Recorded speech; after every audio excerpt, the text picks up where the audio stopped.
ఇందాక నుంచి చాలా చెప్తూ నా అచీవ్మెంట్స్ గురించి చెప్పాను. Pawan Kalyan is my achievement,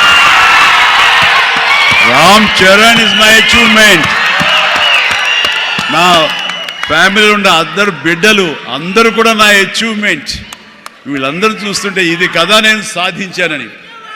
మొన్న పవన్ కళ్యాణ్ ఇంటికి వచ్చినప్పుడు ఒక మాట అన్నాడు, అన్నయ్య నీకు ఒక మాట అనేవాడికి గుర్తుందా అని. ఏమన్నానరా, మన ఇంట్లో ఇంతమంది మీరందరూ ఉన్నందుకు, నాకు ఈ అవకాశం భగవంతుడు ఇచ్చినందుకు ఇది నాతో ఆగిపోకూడదు.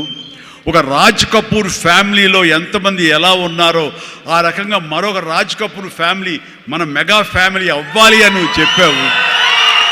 ఈ రోజున చూస్తుంటే తలుచుకుంటే నీ మాట ప్రభావం, నీ మాట మంత్రంగా ఈరోజు పనిచేసి మన ఫ్యామిలీలో ఇంతమంది 9 ఉన్నాము, 10 మంది దాకా ఉన్నావు అంటే కనుక నీ మాట పవర్. ఎందుకంటే నువ్వు చాలా నిష్కల్మషంగా అంటావు, అనేదో కన్విక్షన్తో అంటావు, అందులో ఎలాంటి పొల్యూషన్ ఉండదు కాబట్టి దానికి బలం ఎక్కువ అన్నయ్య. మంచి మనసుతో అంటావు, పాజిటివ్తో అంటావు అని కళ్యాణ్ బాబు అంటే అవును కదా అనుకున్నా.